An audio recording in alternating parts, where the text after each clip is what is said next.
Me with today's class. As we start to talk about all the different processes that Virgo brings to our life, I can imagine that we're going to go over a little bit. So if you've got to go, if you've got a jet, please feel free to leave when you are ready. But because we're talking about so many different aspects of this, I just have a feeling it might go over. I have Uranus in the sixth house in Sagittarius, so I tend to have a lot to say when it comes to this, and I go overboard because I really do love it. So today we're talking about the sign of Virgo and how it represents the experience of function, being self-directed.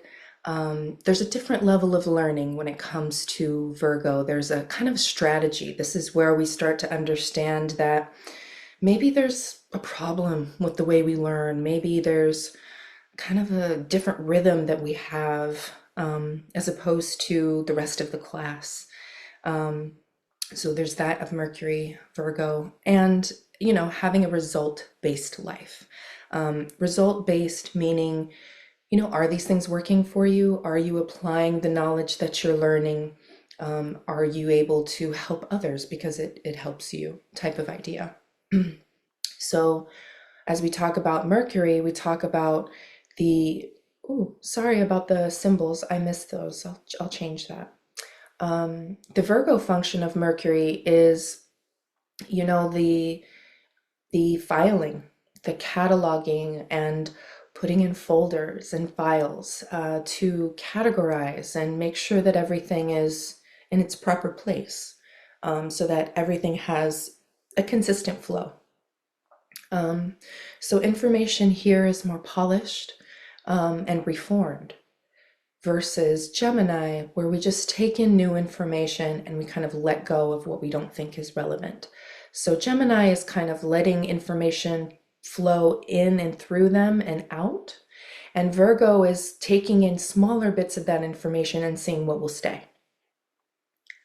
We'll also be talking about the sixth house and how it represents our daily lives, from getting ready in the morning, brushing our teeth, what we eat to stay healthy, representing our pets sometimes and kind of how they regulate our nervous system.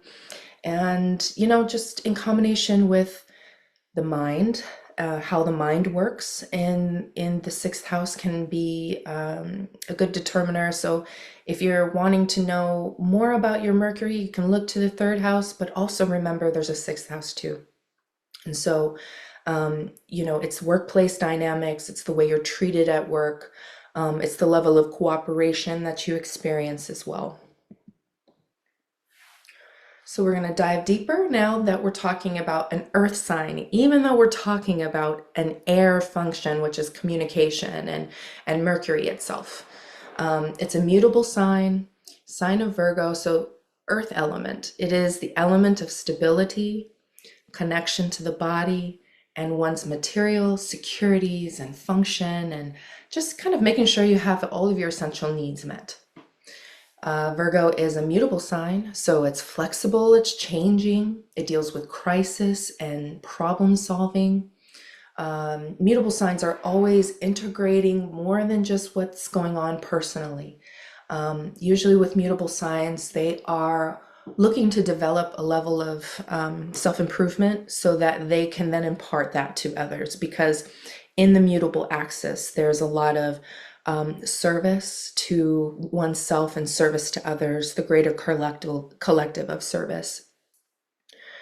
And the symbol of Virgo is the Virgin. I don't like to think of it in that way, only because I think it has a deeper meaning. I think it means that it's kind of this untouched landscape. It's what hasn't been tampered with by man. It's a symbol of being fertile, saving oneself, and cooperating with the spiritual realm. So, when you think of the representation of a woman who has, not dabbled in anything else but just living with the earth, having relationship to her own body, and that being pure. And I think that's essentially what we're trying to get to with the symbol. I don't necessarily mean or think that it has something to do with virginity, in an essence. So here we talked about the mutable signs a little bit: Gemini, Virgo, Sag, Pisces. These are the ones that create opportunity. They love to take risk. They're experiential human beings. When we are dealing with this axis, we're introducing a spiritual life into our axis. We're going from, we were talking about Leo last week, and we're talking about, okay, so what's our purpose in life? What are we going to go towards? What are we going to wake up for in the morning? And the sixth house is like, well, you got to get up and go to work, babe. You got to start figuring out how to earn money and how to capture your resources and not let things fly through your hands, which Leos can sometimes do, or that Leo function where things kind of go and come as they please, and it's not consistent. Virgo is trying to create that consistency. So we're really trying to learn how to cooperate with life, with the mutable signs, because we realize that life isn't just about ourselves and what we want and our purpose, but more so there's a larger force at work. There are people that rely on us. There are people who can't do their jobs without us, so it's this chain reaction. And it represents, early education, higher education, technical education. So we'll talk about some of those specific sectors, and how we move around in the world, how we expand the greater terrain of what we're looking at, in terms of where we live. So the mutable signs, the mutable houses, really give us the chance to move, let things go, not take things too personal, polish things up, and go, go, go. So, earth signs such as Virgo are so important for us as people. As we looked at the chart, we see that the moon is in Capricorn right now, and Uranus is in Taurus. It's not a whole lot of earth. There's a lot of the rug being ripped from underneath us as we're watching a lot of our rules and regulations and a lot of the things that we created to have a better civilization with moon and Cap, Uranus and Taurus. Those things are falling away, it feels like. And so there's a level of mistrust and needing for there to be some solidity in something. So Virgo is a key player because we're dealing with it as it's the south node of the moon right now and will be for the next year. So we can expect that Virgo is going to try to help us sustain ourselves in some kind of way, bring more practical problem solving to our earthly beings. We're people who are material. We need things. We need to eat. We need to have comforts so that we can continue doing our daily work and to feel good about it. So Virgo is, very practical, very logical, not so emotional. I have Virgos in my life who say things like, emotions? Blech. It's not something that they like to delve in because that requires a whole lot of energy. So, from the Virgo function, when it comes to Earth, it's like, well, how do you treat yourself when no one's around? What are you doing to protect yourself from, disease and daily dysfunction and showing up to work late? How are your routines setting you up for success instead of failure? So Virgo really accentuates the need to make sure that everything is going right.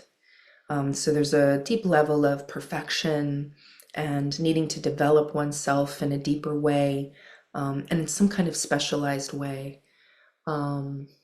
And Earth is the culmination and rules of our earthly resources. So in each of these earth signs, they provide a resource to us that is absolutely viable for humans to continue to move in the materialistic, capitalistic way that we all do.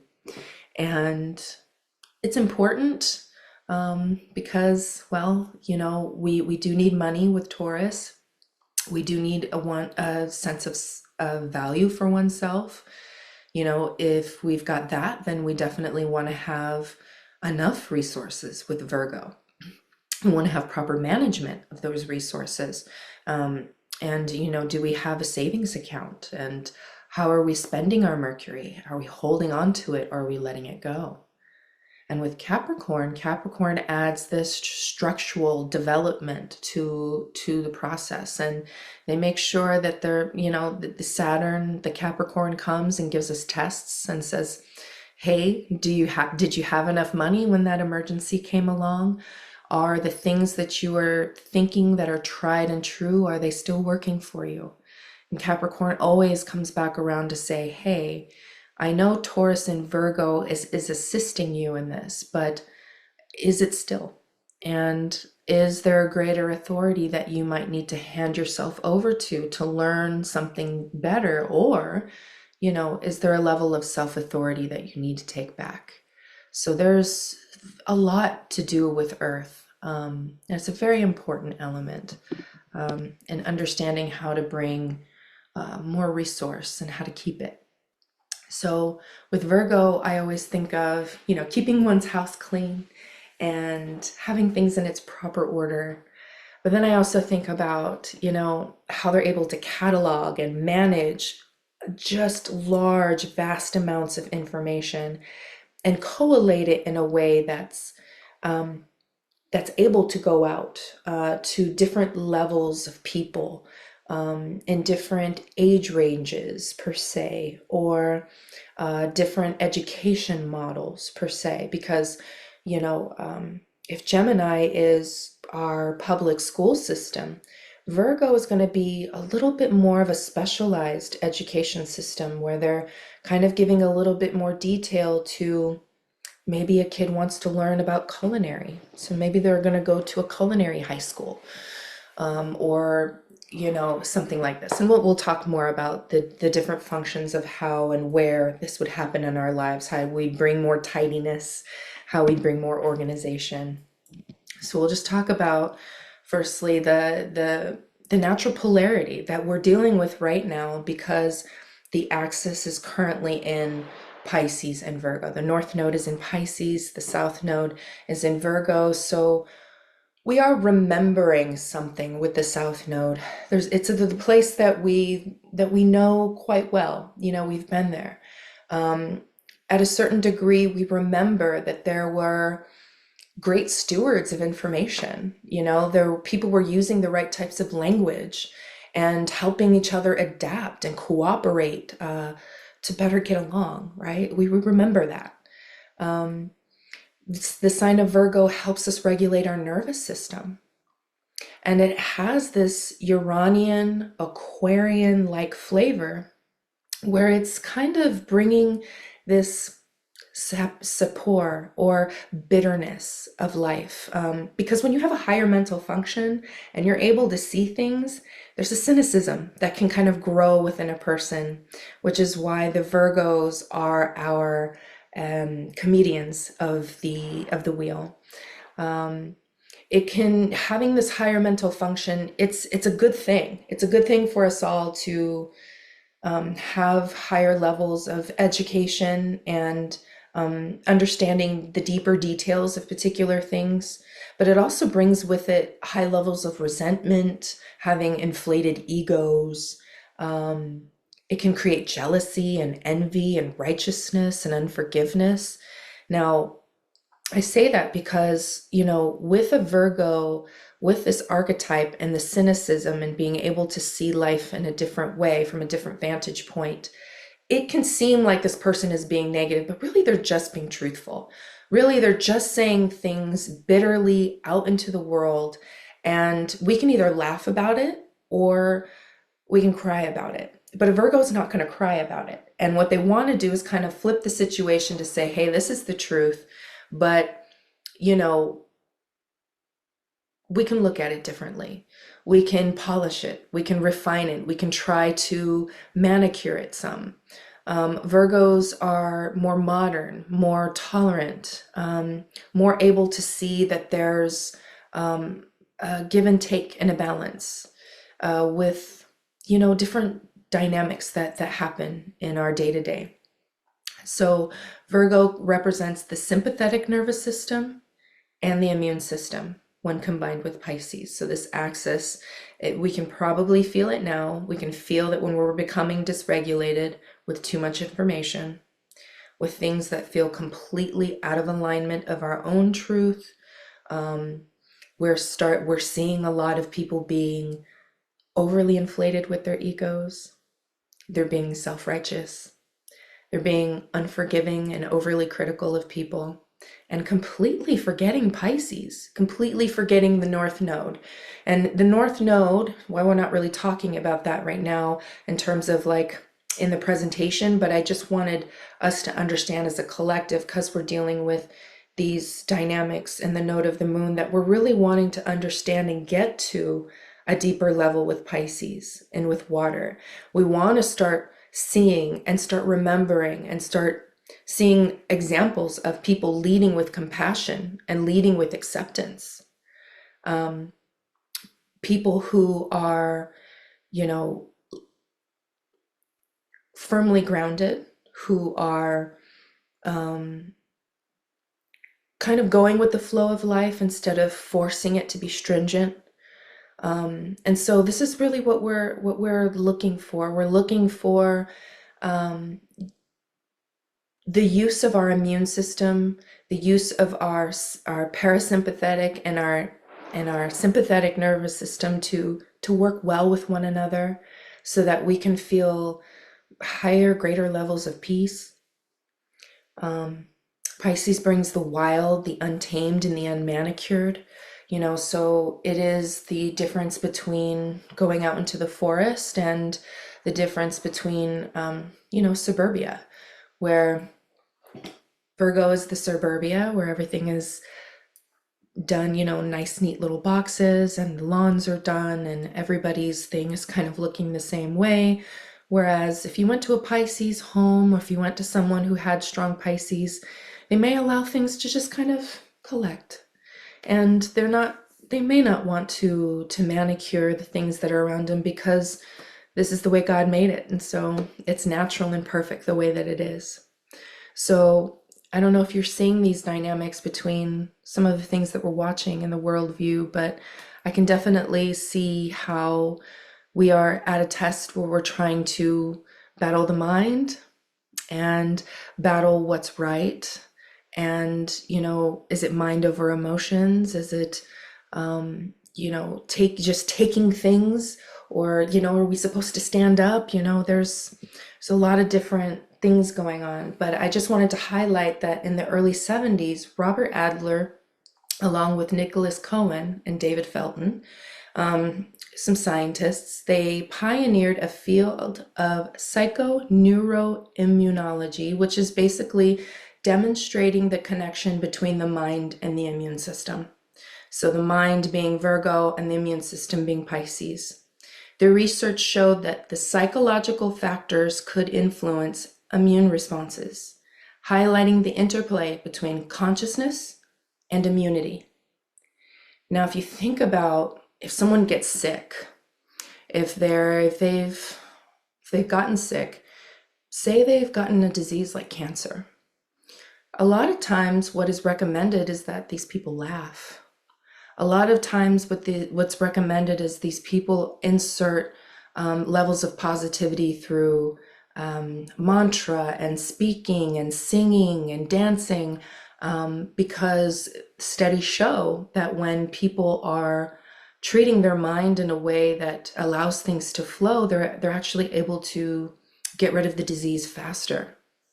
And this also speaks to people who have chronic diseases such as lupus or autoimmune issues, where they're now understanding that the way that these people speak to themselves, the way they treat themselves in their head, their bodies then react in a way. And if you attack your mind, you're going to probably attack your body. And so that's why it's so important to understand with this axis that it's more than just words. It's understanding that you've got to let some of this negativity go, and some of this critical nature about ourselves, as if we're not beautifully designed in our imperfect way. And that's what Pisces is trying to remind us, that we're imperfect, we're perfect in that way. And, Virgo is just here to try to figure out a different strategy for all of our beautiful imperfections. Like, okay, so what do we do with all of this craziness, right?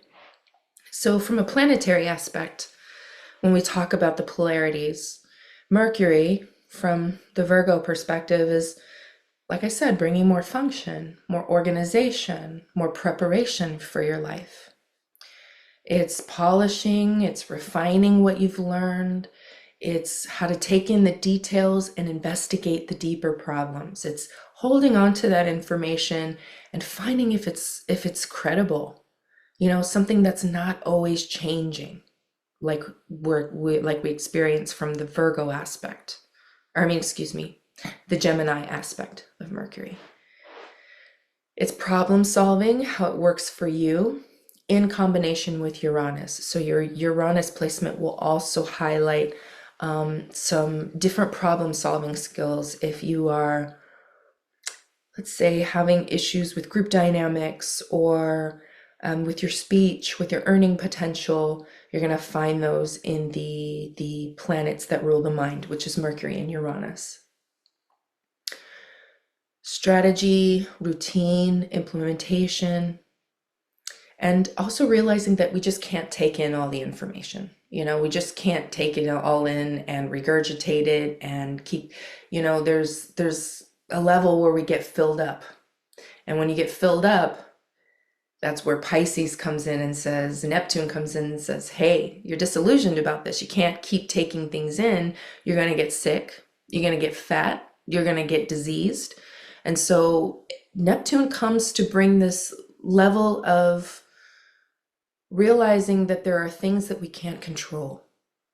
So with the Mercury and the Virgo, we're really trying to button things up and protect ourselves from, cautionary tales, and trying to prevent these bad things from happening. But Neptune says, hey, look, not everything you can plan for. There's natural disaster.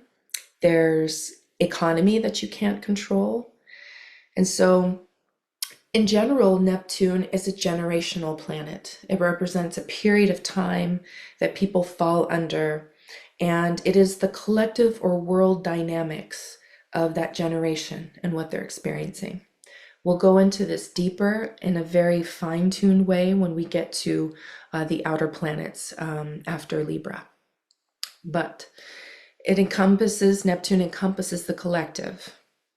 And it also represents where, as a generation, we're collectively disillusioned, where we're not realizing, not seeing that things aren't right, that things are not supposed to go this way. Neptune is the higher octave of Venus. So there are a couple planets that have a higher octave, which is what we look to when we're looking for deeper dynamics. We're wanting to dive deeper into the details. So when we think about Venus and her value and what she offers to our lives in terms of pleasure and peace and understanding what, our value in the world, how we are valuable to other people, Neptune goes, all right. Like, you can think everything that you want to think when it comes to this value thing, but Neptune is the collective. What are the people wanting from you? What are people coming to ask you for? And so there's this higher thing that's coming after Venus that's like, there's these things that you can plan for, but at the end of the day, you have to be willing to step into the work that the universe is ready to hand you. So Neptune has this air of offering something very spiritual, something very unplanned, and something that really does speak to our higher spiritual centers. So that's why we liken it to having spiritual practices. Wherever your Neptune is, we can start to identify, what kinds of spiritual practices you're into, how you like to connect with the divine, how you use Neptune to keep yourself in good standing in terms of taking care of yourself, not deluding yourself, and ways that you protect yourself um, from harm. And that's where Mars will come in, but we've already talked about Mars. Okay. So from a house standpoint, we're dealing with the 6th house and we're dealing with the 12th house when it comes to polarity. So the 6th house is where you bring more functionality in your daily life. So if you've got planets there, you are definitely working harder than the rest of us to figure that out and to offer that to more than just yourself. When you've got planets in the 6th through the 12th house, you are offering your service to the greater collective. You're able to touch the masses in a particular way. So in the 6th house, you want to learn where you're cooperating, where you need to develop yourself, and in what ways could you offer service to earn money. It can represent, it's a crisis house. When something is happening in the 6th house, most people go, oh crap, my normal daily routine is going to be messed up, and I am not really sure in which ways. So it's a little difficult, but what generally happens is the problem solving skills become this really great lesson, this really great tool that you offer to other people.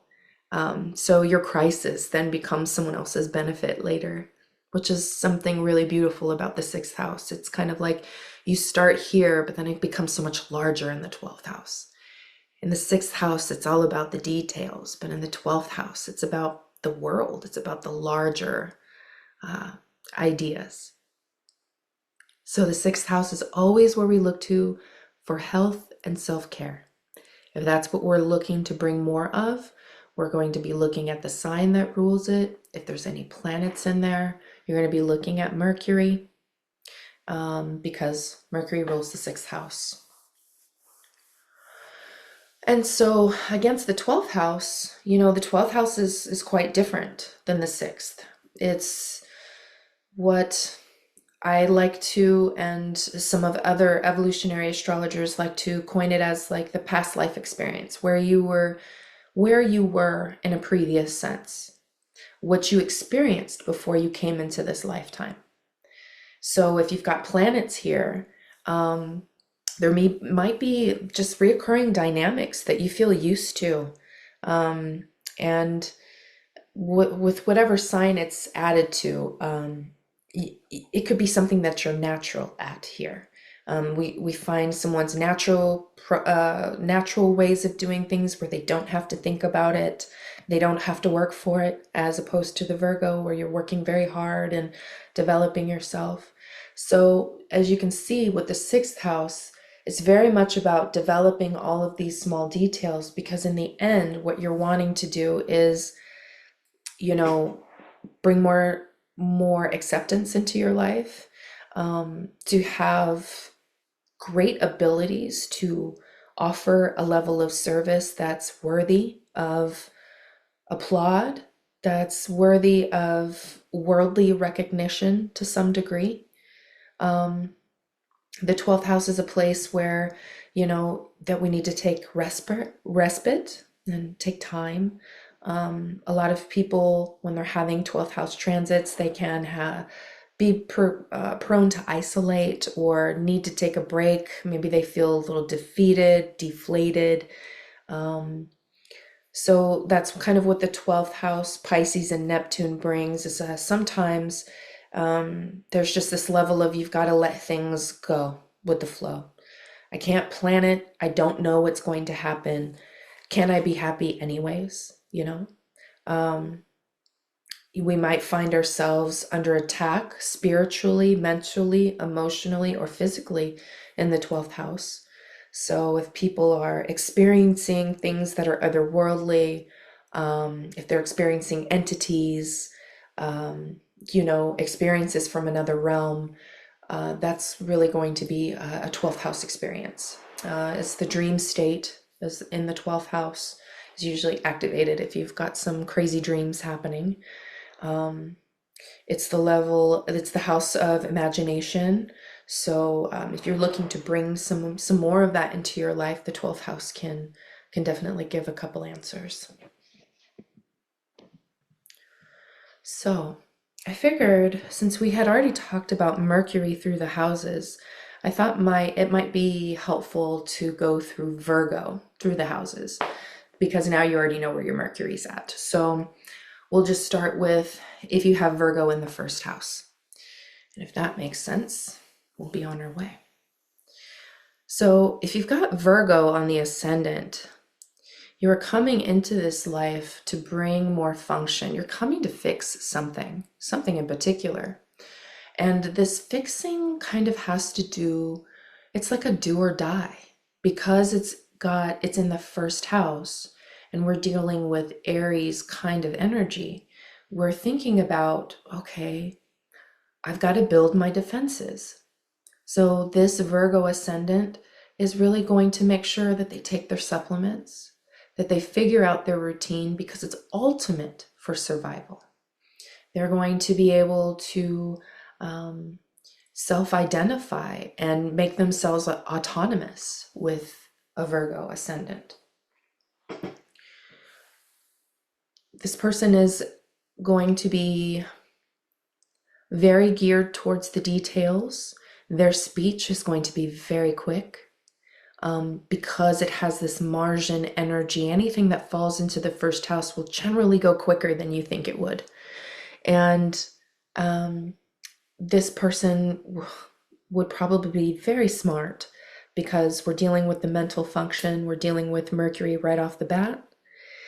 And they're going to utilize this in every way possible. Try to make themselves self-made with their logic, with their reasoning when it comes to, dealing with matters of, defending yourself, making sure that you're not being taken advantage of, not being delusioned by love or connections, knowing when it's time to cut things off. And so the Virgo ascendant, they might be quite cooperative, but after a certain point, they'll know when enough is enough. And so they might be quite, skeptical about being a part of a group or handling or handing off their work to other people. They might have a hard time letting that go or trusting that someone else will take care of it, because Aries in the first house brings this level of, well, if I don't do it, then no one else will. And so the Virgo ascendant person, Virgo in the first house, would have that experience as well. So their Mercury, when we think about communication, how would they communicate? Like we said, they'd be fast talkers. They'd be very critical. They might be sometimes mean or brash, or cutting. Cutting is always a word that we use when we're relating Mars or first house function. It's very direct and to the point. There is no emotional saving grace here.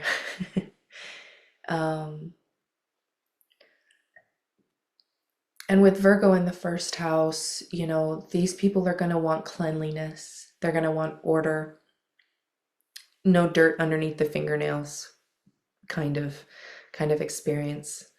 But there are experiences of these people who are, born to people who live out in the wild, who live in untamed environments. And these people need to come into this life to figure out how they're going to create function in their lives because it wasn't necessarily given to them. So when you're born with a sign on the ascendant, you're coming into this life to figure out how to be that, how to walk in those shoes.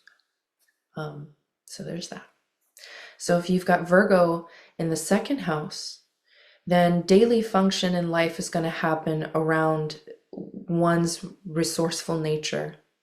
You know, whether someone is able to create resource for themselves, what they come into this life with as a resource is being able to use the mind, being able to figure out new ways of making money, because we're thinking about Mercury with the Virgo, but we're in the second house. So second house usually represents the banking systems and our financial systems. So if Virgo is here, then they're thinking about that. They're thinking about, well, how much money is there? Because Virgo always wants to know how much.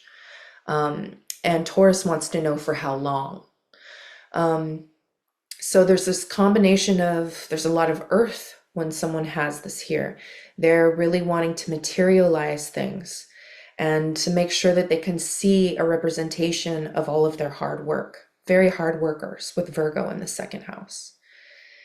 And so therefore, you know, they're going to be able to provide systems to financial gains or losses. You know, they might be great entrepreneurs, or maybe people that help entrepreneurs make sure that everything is in line. So they could be doing bookkeeping for these people, or, you know, going over the finer details of their business. But in a regular sense, in a just a normal day-to-day sense, these people are going to move a little slower. Their speech is going to be a little slower as well, because Taurus has this quality of really taking your time. So with this Virgo in the second house, it might be hard to make decisions, not so quick to know what the solution's going to be, and needing more time to let that develop. And I also think that with Virgo in the second house here, there is a need to use one's voice.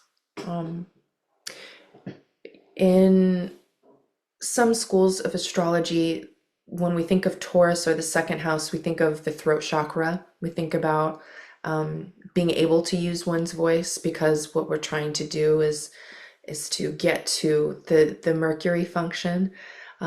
So, you know, there might be a sense of these people needing to speak up for themselves, to not take crap from people, to finally quit their job. That might be something that's really hard to do, but something they've got to really stand for. Yeah, so there's that. Now, when it comes to education for a Virgo in the second house, like I said, it's going to be a little slower. They're probably going to be a little more isolated in the classroom. They're probably going to need a little more personal instruction, because the process is slower. With the education, if there is a Virgo ascendant or a Virgo in the first house, they are definitely going to be much faster. So they might actually be smarter than the class. They might actually have a hard time staying interested, because it's just something that comes natural to them. So with the slowing down in the Taurus, then we're speeding things up again if Virgo is in the third house, because Virgo is in this mutual reception with Gemini. And so it's like Mercury on Mercury, natural way of being, right? And so for these people, instead of, you know, this normal function of letting things come and go with information, like we said, there's this staying power. There's this quality that, well, I'm more interested in this particular thing, so now I need to focus on just this. I can't take in all of the books that I read. I can only take in smaller pieces that really interest me, the stories that really move me. And that's what Virgo offers. So if Virgo is in the third house, this person is going to be able to organize details very well. They're going to want to know if these sources of information are credible. With Virgo in the third house, they're probably going to do very well in school. They're probably going to be able to cooperate and understand the language coming in and out in a greater sense. With Virgo in the third house, these people can, maybe work for places that are hubs for education or information. They might be really good, like social media managers, and able to deal with the influx and outflux of knowledge. When it comes to, differing levels of education, I believe that these people would, I think, more likely need to have additional learning. They might get bored easily. And so, extracurricular activities with Virgo in the third, these people might actually need to move more. So they might love PE. They might love, exercising the body and learning about the body. So they might be, excellent when it comes to understanding how the body works, or understanding how language works, might be multilingual. So with Virgo in the third house, there's kind of a lot there, from working to spreading information to how one eats. We haven't discussed all of that. We don't have to, but for the most part, this Virgo in the third house is bringing this grounded earthly approach to what is already kind of just whimsical and moving, which is air. So if there's Virgo in the fourth house, these people are definitely going to be focused on organizing and creating details when it comes to their home life. So you may walk into the homes of these people and everything is in its rightful box. There are jars for all of their particular ingredients. They're very particular about how they need their bed to be and how they need their space to be organized. It needs to be clean and put together to a certain degree. When it comes to family dynamics, because we're dealing with the fourth house, this Virgo person might feel like there's a high level of non-functionality when it comes to how the family operates with one another, how they cooperate. There might always be a crisis going on for these people when it comes to their family and having to solve problems for them. Let's see, what else can I say about this? Virgo in the fourth house people, their learning is even probably slower than the Taurus archetype. And this is because with the archetype of the fourth house Cancer, there's a level of needing to connect to something emotionally in order for change to occur, in order for the processing to begin. And you can't rush someone to do something, right? You can't rush someone to understanding. And so these people will tend to need a little more care when it comes to their education. They need maybe one-on-one with the teacher. They won't like to get up and speak in front of a group, most generally because, there's a level of wanting to protect oneself. And when we use our words, when our emotions get inside, we become vulnerable. And so this is kind of a hard placement to have. On the one side, we want to be vulnerable, honest with ourselves, genuine expression human beings. But at a certain level, we've got to protect ourselves, and we don't always want to go out there and risk it. So a Virgo in the fourth house is a little difficult, but they get through. Now, Virgo in the fifth house, and these people would be extremely creative. In fact, creativity is probably what brings their mental state to a very calm and peaceful place. They might find a high level of satisfaction with themselves by having this placement. Um, just kind of feeling good about yourself, feeling good about what you're able to provide. So, what I've seen Virgo in the fifth house people do is they're able to create without really noticing that that's what they're doing. And they're compartmentalizing a lot of their creations. Like you walk into their bedroom and they've got, you know, all of their art pieces here. And then you walk over here and it's all of the pictures they took over here. So everything is kind of neatly placed. There is a high level of needing to find one's purpose. So they're driven. They kind of wake up and they're just kind of born into this life, kind of knowing that they have something larger to do. And so they're purposed. They're wanting more. They're hungry.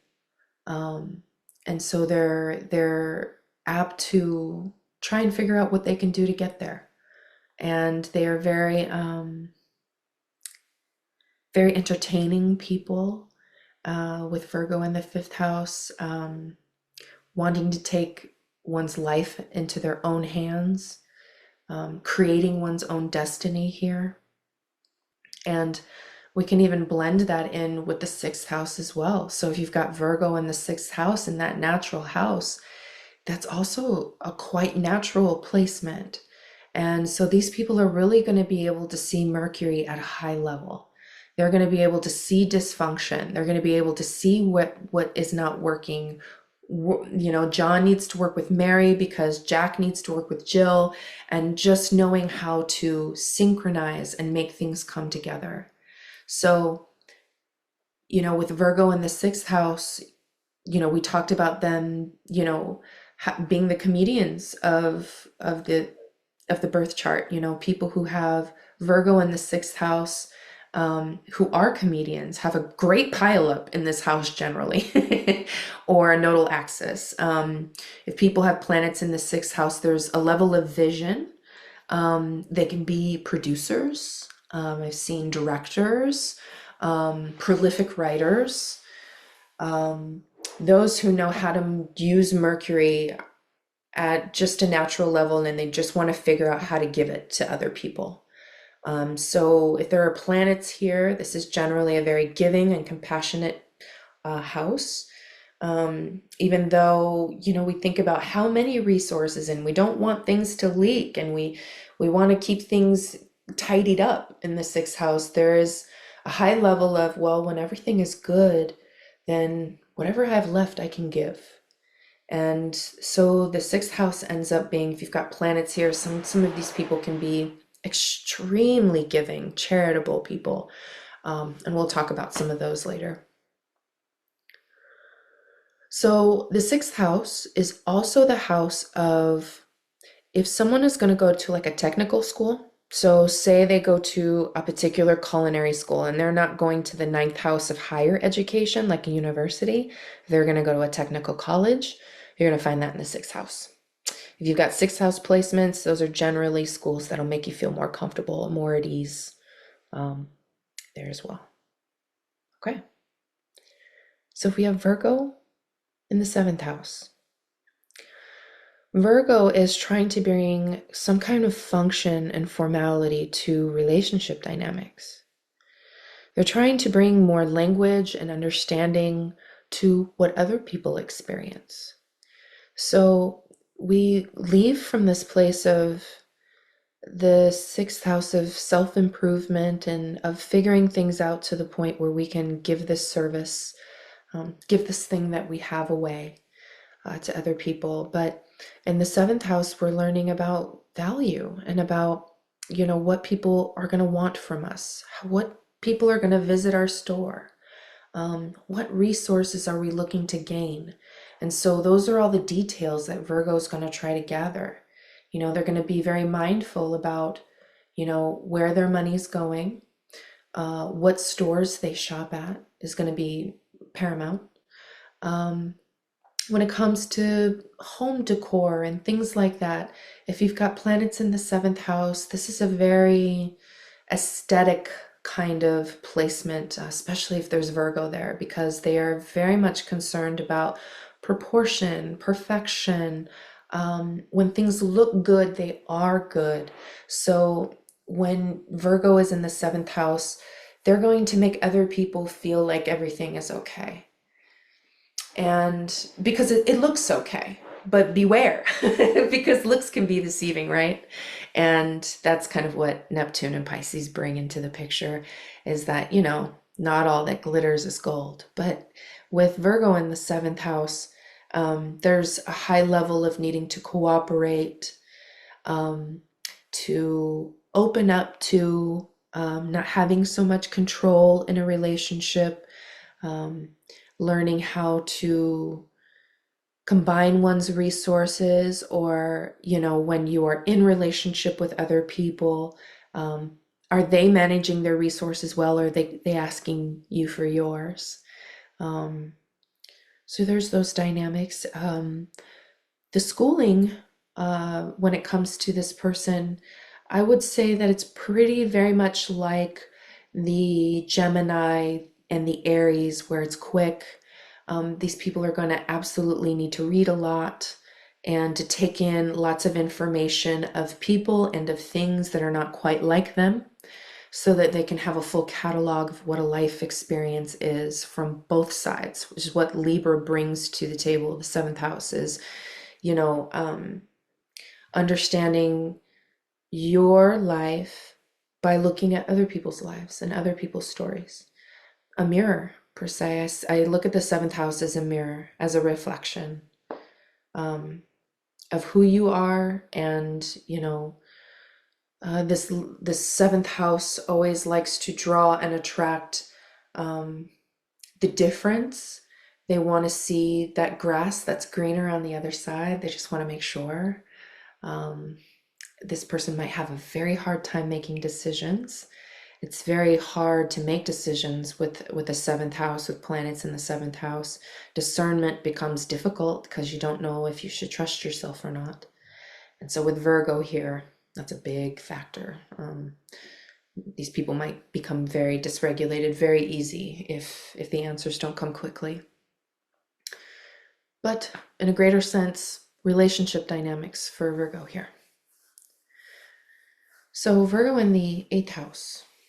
This is a tricky one because there's a lot of foresight here. There's a lot of being able to see the depths. What a person in Virgo in the eighth house is trying to come to realize is that they have to get dirty. They have to look at the uglier, shadowy aspects of life in order to make one's life function. That you can't plan away or emotionally kind of brush it away forever. At one point in time, at some time or another, the bubble will burst and a rupture will occur. And that's what the eighth house brings, is these levels, these moments of having and unhaving, the gains and the losses. They're never a consistent experience. So when you have a planet here, it's very hard. It's very hard to open up, to trust again, to realize one day I know this is going to end. And so Virgo might have a hard time committing here because they don't really like to waste their time in an essential sense. They're not going to go out and choose a partner off the fly. They take their time because they're able to see, because they're able to use their Mercury in a way. They know if they're going to be able to meld well with this person, because, well, do we communicate well? Do I look at you and like the way that you live your life and the way that you do your day-to-day thing? And can we solve problems together? Can we build things together?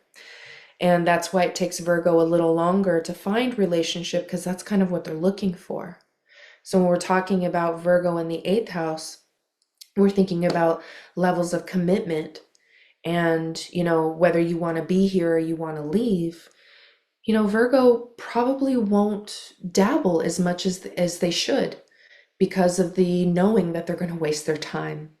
So there's a level of needing to connect to one's emotions with Virgo in the eighth house, and coming to a level of maybe I need to go to therapy. Maybe I actually need to talk about my problems instead of pushing them down or reading a self-improvement book or hitting it harder at the gym.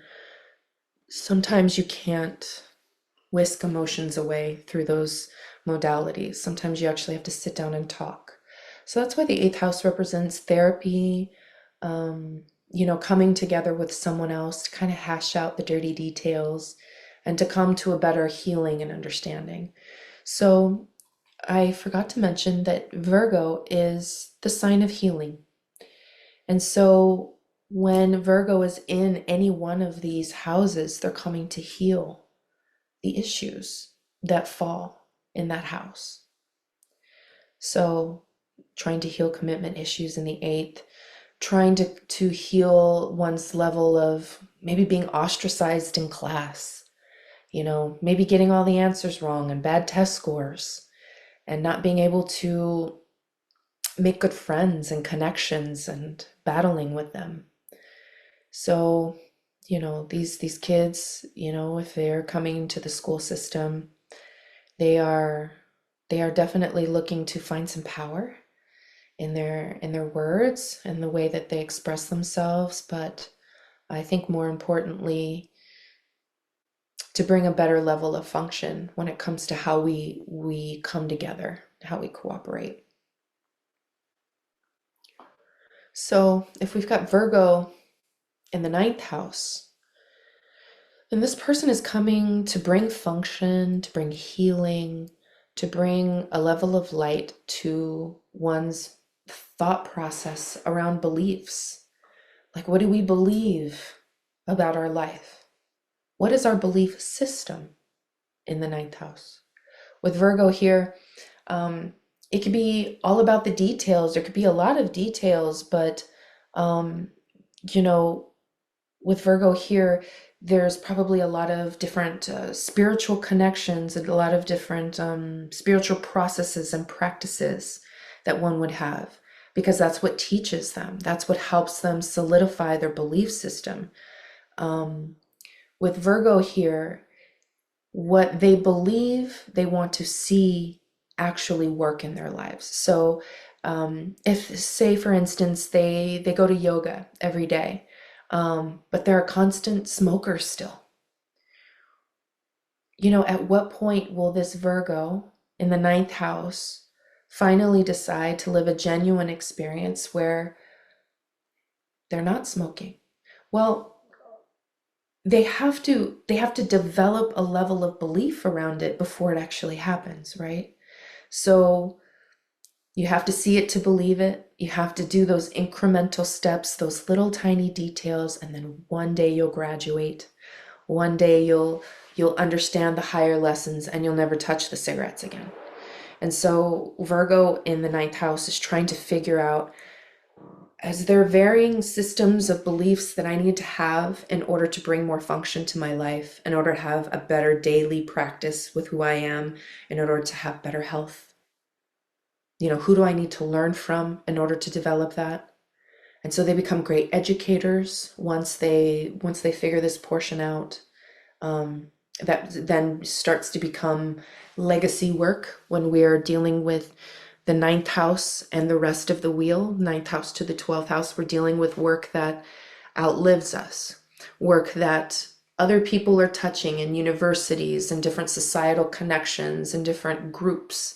And even, if you're on the internet, you have the ability to touch the masses. So there's this highly social quality to the ninth house. And when Virgo is there, they're trying to figure out how to come out and make this a thing that people can believe. So they'll be very much into their bodies. They'll have kind of like this fiery demeanor when it comes to their daily practice. And they might really need to kind of always have that in order to feel okay. Now, the school system, they might really enjoy going to a university, a four-year college, really buckling down and, you know, adding some structure to their lives. So if Virgo was in the ninth house, just kind of depending on other things, I would definitely think that this kid would enjoy going somewhere else, to a different land, to somewhere else to figure out how to create function for their lives, outside of their normalcy. If there's Virgo in the 10th house, these people are they're going to be overly concerned with and associated with the rules and the way things are supposed to be and the way society has set things up to be. So they are looking for credible sources of people they can look to for information. They're going to want to see a legacy of work, so they're probably going to look to the people who are older in order to figure out if that's who they should learn from or follow the rules from. With Virgo in the 10th house, these are great managers. These are people who are really able to see the dysfunction of society, see the dysfunction of laws, and be able to fix and be able to fill in the gaps of those areas. In school, this would be the top of the class. This would be the leader of the class, and remind the teacher that the homework still needs to be turned in.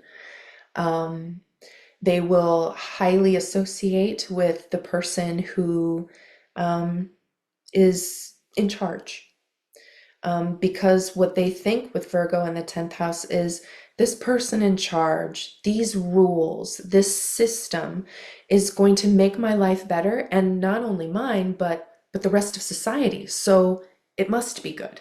So we've got to develop that. We've got to make sure we keep up on it and implement it as a daily practice. So these people will be extremely active. Like we said, they'll be leaders.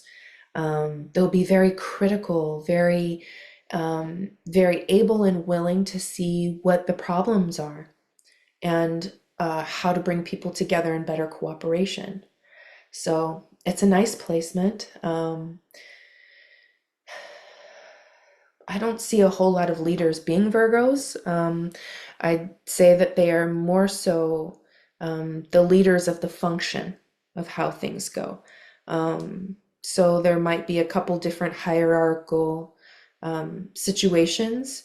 And I wouldn't think that the Virgo would be at the top. I think maybe they're the executive assistant or the COO or the guy who backs up the main guy and making sure that that guy has everything he needs. So that's not the general rule. But like through my studies, I haven't seen a whole lot of Virgo leaders in a sense, like political leaders.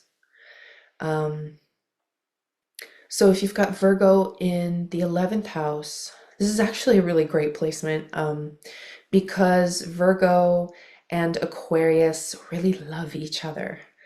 We'll talk about it in a couple minutes here, but when we're talking about Mercury and Virgo, and we put that in the 11th house, it's now in this higher octave house. Mercury or Virgo is looking to come into this life to elevate themselves, to look for better, more refined, more civilized ways of living.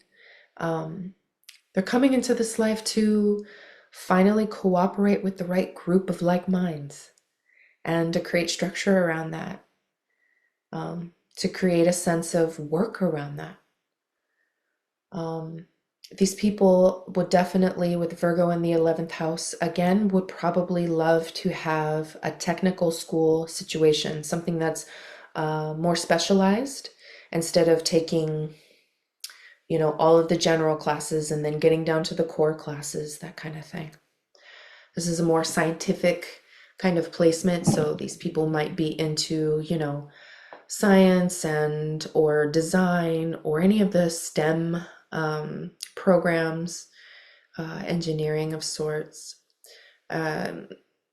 the sixth house and Virgo also represents engineering and machinery. So these are the people who are able to kind of create our roads and make sure things are built properly.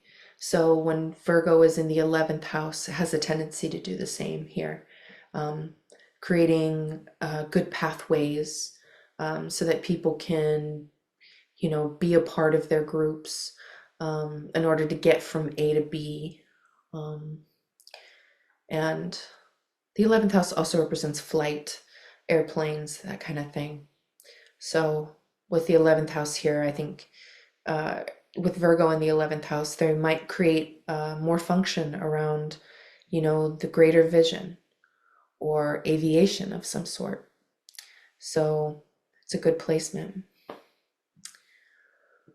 And lastly, if there's Virgo in the 12th house, there is a high level of being a natural at having function in one's life. So in the 12th house, we can think of it as an aspect where potentially someone else was providing that thing for us that we needed.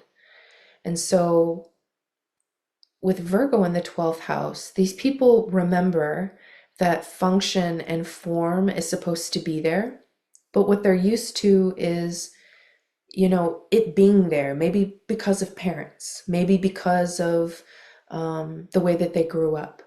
But, these people aren't going to love to clean. They're not going to enjoy, adding a bunch of form and function to things. They want things to go naturally. They probably would clean fast. They probably would be able to see where the chaos was in a situation. But, this placement could be very nervous because Virgo likes to control the outcome of a situation. With it in the 12th house, there's no control. And so there's a high level of needing to really hammer down on the routine in one's life. Because if the routine is let go in any way, then chaos ensues and the function of this person's life would just fall apart. This whole big old thing we're talking about, this Virgo, from going to work to, having a healthy body, that all falls in this Virgo Pisces axis. So if Virgo is in the 12th house and this student was going to school, it would be a hard time to get the teacher's attention. And it's because they're in a school of fish. And to be singled out in a school would be very difficult.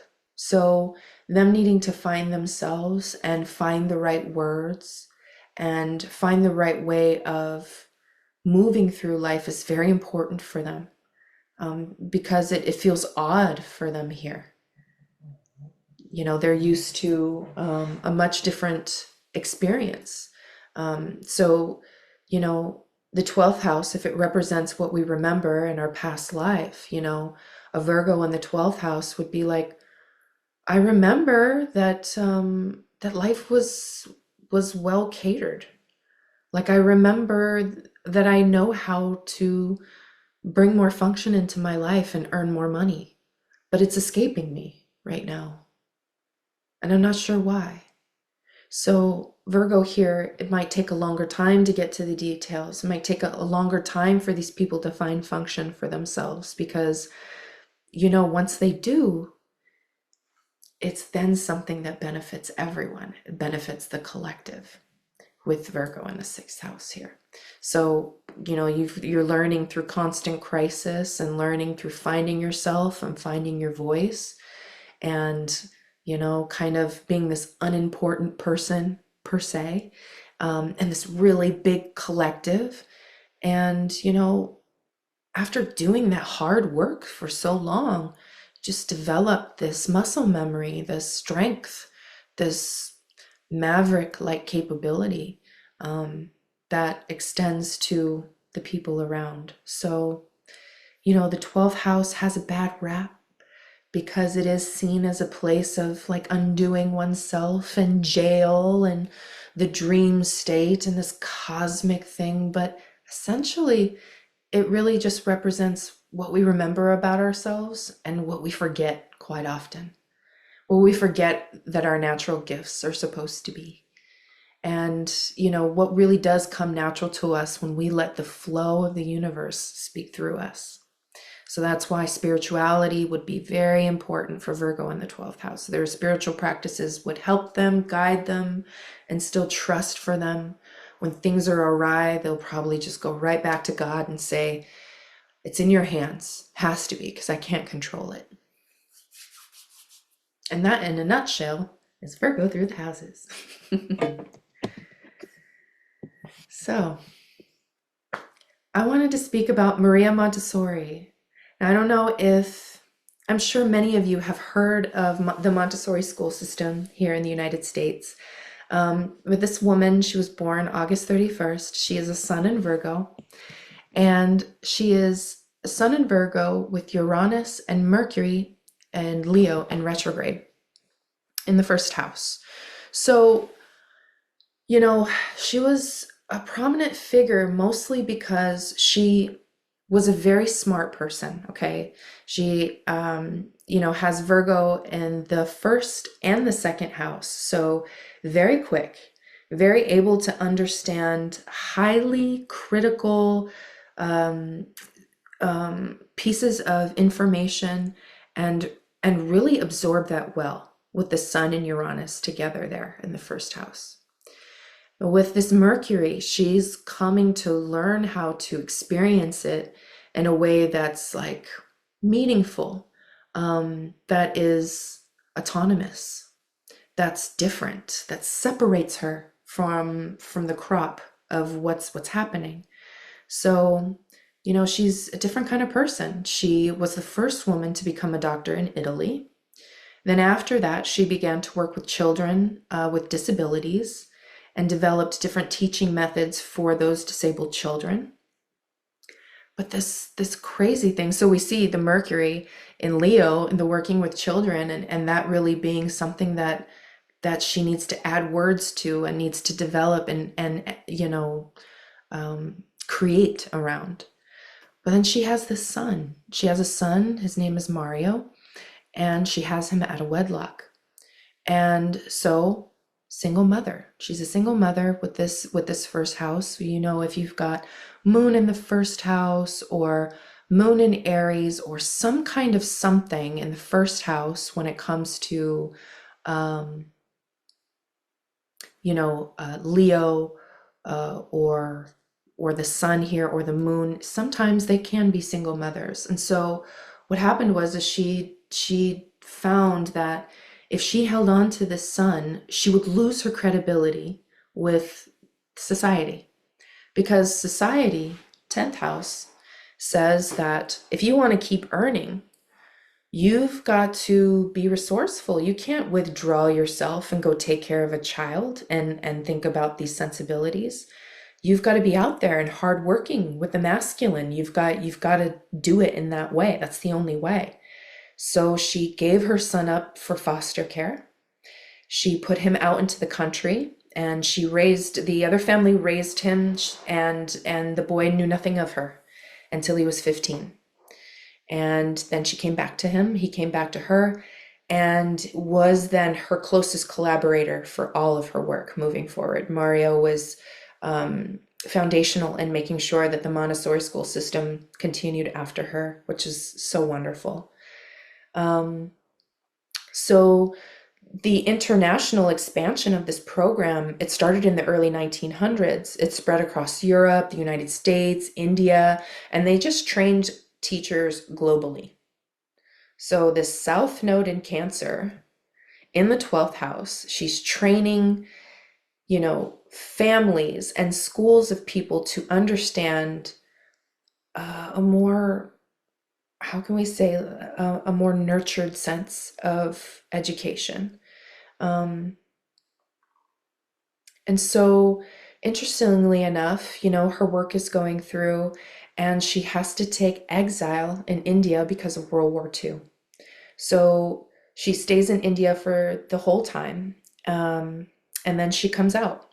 And so this was probably a transit of her 12th house. She probably got confined in India. They would consider that prison because you're not able to move, you're not able to do things that you're looking to do. But she did. She stayed home and she developed um, deeper levels of her education, and how it can be a philosophy of peace and of connection. So she developed this school system. It's called the Development of Cosmic Education. Cosmic is so Uranian, so Aquarian. That is a word that we use when we are looking to the stars, when we are considering consciousness. This woman cared deeply about expanding the levels of consciousness of children at an early age. And through the cosmic education, she was able to carry over the work of the Montessori and cover the children from the ages of 6 to 12 because she believed that ages 0 to 6 were developmentally the most important years of one's life, because that's where you develop all of your strategy, all of your problem solving skills. And she believed that, if you weren't properly emotionally supported or respected or guided in the right way, that it could mess up the whole system. And these children wouldn't learn at a developmental level that they were gifted towards. So, she thought a lot about, how children are supposed to be nurtured, um, how the authority is the student. She used language like the teacher is not to be the authoritarian, is to be the guide. And we'll talk about that here in a minute. She was up for 3 Nobel Peace Prize nominations. So, I mean, she never won it, but look at this face. Maria looks amazing. She looks like such a sweet little woman.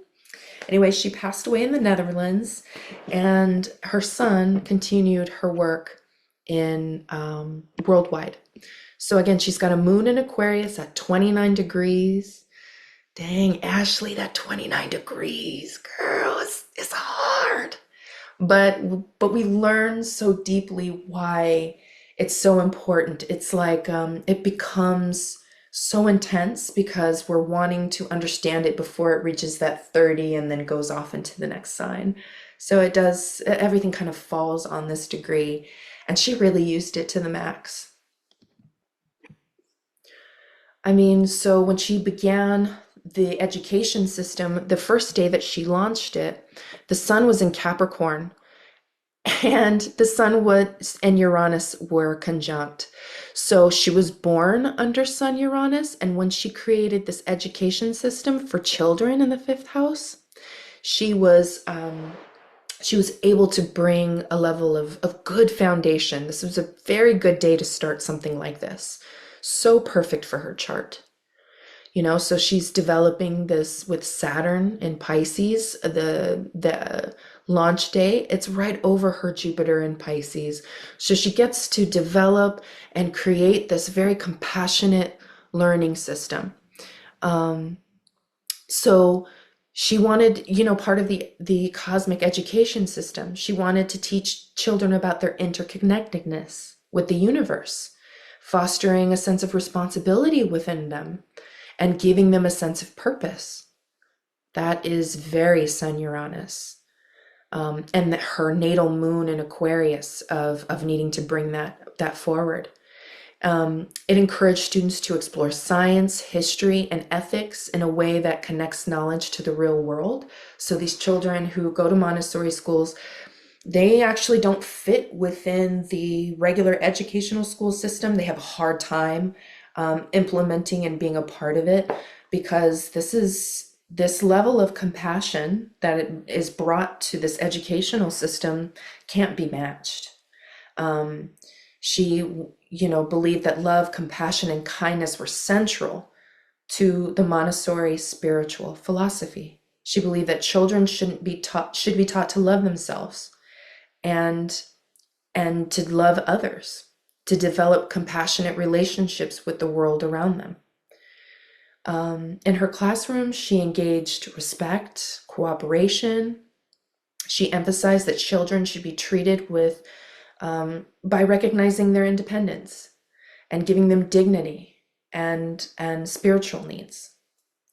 So she really catered to the development and the inner world of these children, so that they could help, develop their own moral character.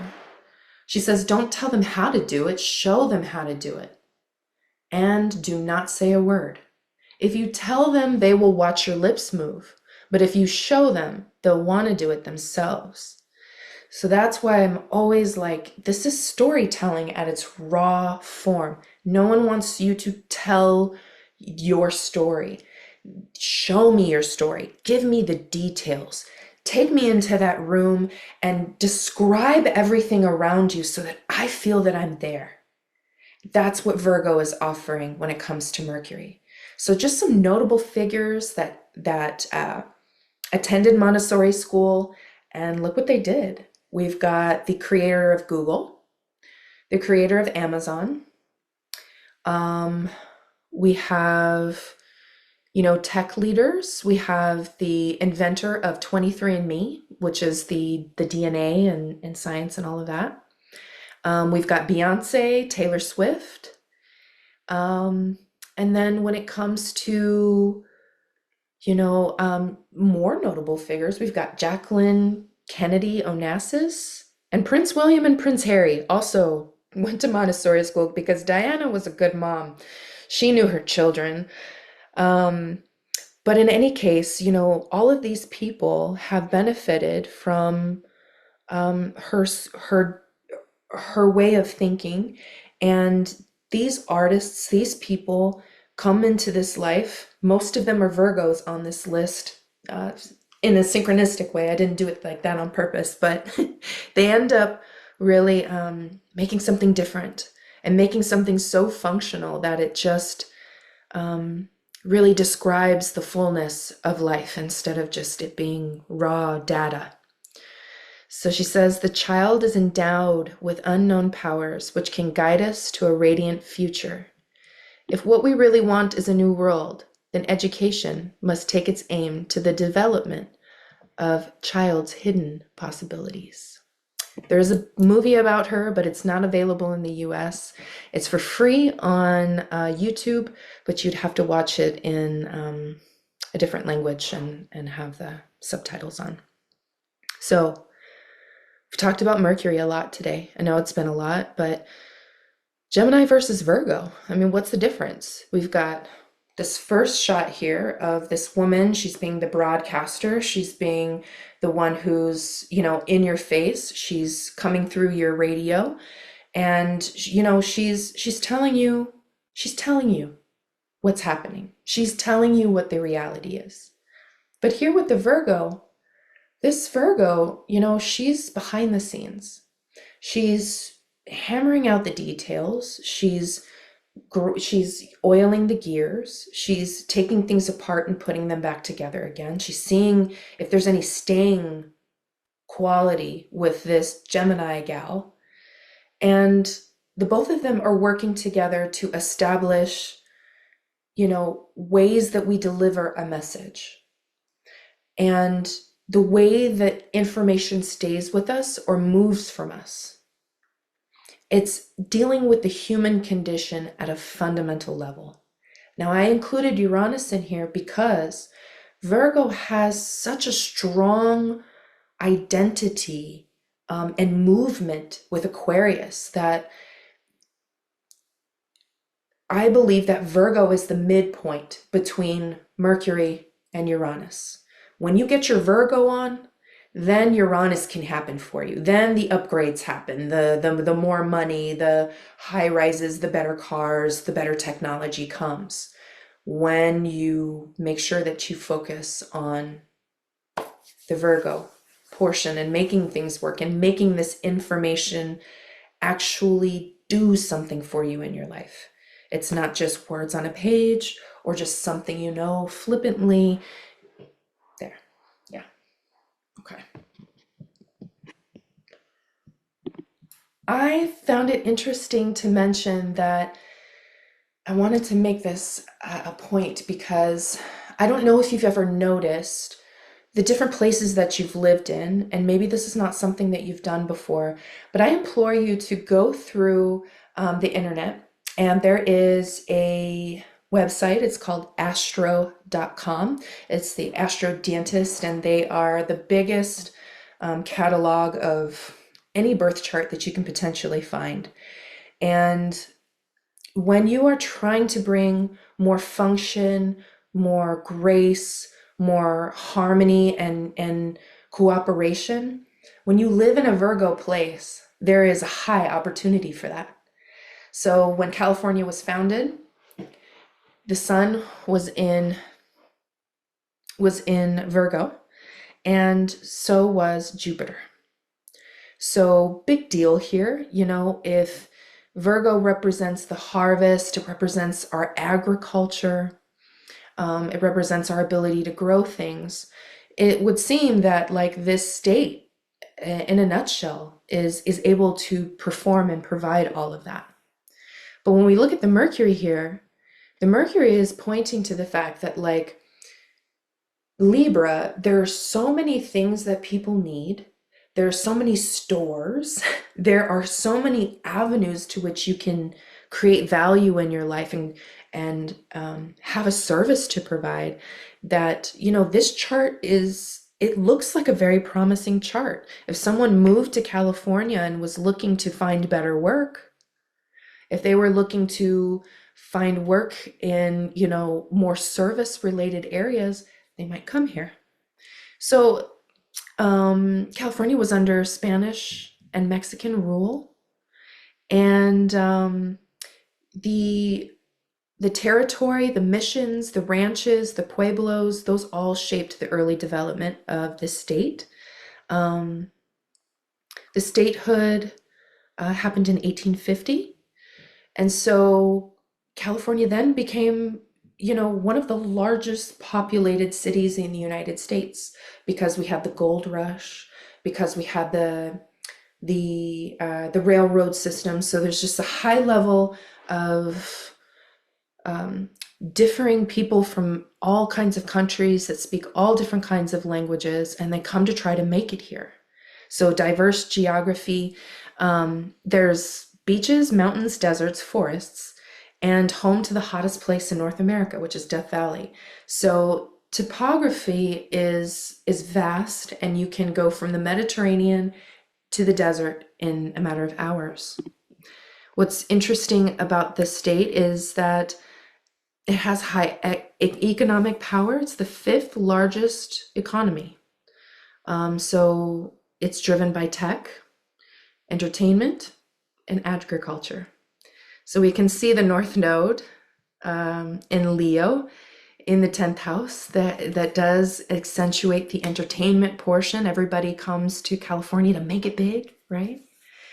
But some other places that carry this energy and were born under a Virgo sun: Mexico, Vietnam, Brazil, North Korea, Switzerland, Boston. A majority of these places are lovely places to visit that all put family first, that all put their happiness first. And some of them are great places to grow. Agriculturally, California and Mexico are almost the same. So Los Angeles, also a Virgo sun. The most diverse population in just this very small area. They talk about the traffic and the freeways as some of the worst in the world. So if you think about this Virgo on the ascendant, they don't really know how yet. They don't know how to make life function yet. They're figuring it out. So there's a lot of things that are going wrong while they're trying to figure out how to do it right. And I wanted to point out, they say LA wasn't always dry. It was a city that was once built on a river. But after the rapid growth, the water became imported via the LA aqueduct. Now, when I looked at this chart, I thought, wow, Uranus was in Cancer. So if Uranus is elevating our society and making things more livable and workable, man, having all that water would be amazing, right? And what good intentions to develop a city that is close to a waterway, but not realizing the unintended, results, which is what Uranus brings of sometimes our good intentions kind of turn into something different. So with Virgo, there's a new level of duty and resource. He represents the Virgin, but really it just represents the feminine principle of stewarding life, of bringing balance to an ecosystem. So we're taking the untamed and the unmanaged land and we're going to make it fertile by separating it in its rows and sowing the seeds and watering it.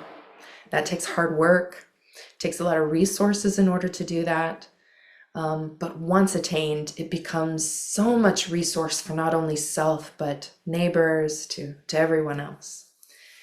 So Virgo is it's the essential job to make, things spread to others. So that's why it encompasses agriculture, farming, animals, abundant resources. It encompasses, hygiene, taking care of oneself. Virgo really loves diverse opinions and people, and they're pretty good debaters. This is where medicine, vaccines, hygiene comes from, the cleanliness. You wouldn't think about all of those things being in a farm, but essentially that's the natural way it functions. If the farm is set up in a way where all of those ecosystems can clean each other and create function with one another, then, that's part of it. It's only when it gets out of control and Pisces comes in and says, hey, your horses need, medications because you haven't been, doing the particular things that need to happen. So Virgo is really establishing order to man-made resources. So man's best friend, Caesar Milan, Virgo sun, and he's got a Mercury in Libra. So he's born in Mexico, the other Virgo place that we know about, and he grew up on a farm. Grew up on a farm where he developed a deep understanding of dog behavior. So while working, he faced quite a lot of struggles and came to the United States illegally at first and took a lot of odds and ends jobs. And not until he met one famous Hollywood person did his life change. And he met Jada Pinkett Smith, and that changed the course of his life. So he advocates for balance, training, and rehabilitation. So with this Mercury, Uranus, and Jupiter in Libra, balance is a huge issue. It's making sure that both sides are being addressed, the masculine and the feminine, the reward and the discipline. He needs to make sure that they're all there. So he believes that a dog's psychology is energy and, and needs to be worked with often, or they become untrainable. So, being active in this dog's life and making sure that they have this support and this daily routine with their human will allow them to adapt to their situations. So his show was mainly to bring dogs into better working behavior with their families. But what's interesting is that he met Jada Pinkett Smith in 1994. She happens to be a Virgo too. A Virgo sun, Virgo moon, and Mercury in Virgo. So she meets him. This is a photo of them, I think a year after they met. They both look so young, especially Jada. And she sought his methods because she had a Rottweiler that she couldn't get under control. At the time, he was working as a limousine driver. He didn't speak a whole lot of English. That Mercury and Libra, knowing different languages, um, and next to Uranus and Jupiter, maybe having issues with, fitting in and finding the new language of the places where he's going. So that might be, a hindrance until he figures it out. But their relationship evolved into a friendship. She introduced him to influential figures, including Will, and then his career took off from there. He established his dog psychology center and the launch of his television show, The Dog Whisperer. So very interesting, very fascinating. This Venus in Cancer, people feel very comfortable and safe with him. They feel like they can let go and kind of, learn from him, try to figure out, how to take care of their dogs in a compassionate way. And he has done a lot of great things for people and their animals. So, lots of pets, lots of children, lots of those things are fifth house. But when it comes to working animals, the functionality of someone's animal, whether their home is a good environment for them, or if they're having behavior issues, you're going to find that in the sixth house. I just wanted to clarify that a little bit. And our last Virgo of the day is Keanu Reeves. He is one of the most compassionate people that I've seen. He has an interesting life. He could have been a hockey star. He's charitable in the sense that he has given millions away to children's hospitals for cancer research, and he gives funds to projects without attaching his name to it. He gave away all of his Matrix earnings. After the Matrix trilogy, he gave away his $75 million to $100 million of his earnings to the special effects and costume design teams because he believed they deserved more recognition. What? His unique name origin, Keanu means cool breeze over the mountains. He kind of is like that. He once lived like a regular city guy, despite being wealthy. He's very modest, and he was in a band in the 90s. So, he's a Sun, Mercury, Uranus, and Pluto in Virgo. Very jam-packed, very smart kid. Also went to Montessori school and came to deliver problem solving in a way that nobody thought they needed, which was resource. He was able to provide that money. That Mercury conjunct the Sun, the Mercury retrograde, tends to make people see problems from a non-linear way, from a non-automatic space. So, him being able to step on a set and try to add to people's worth or value is huge.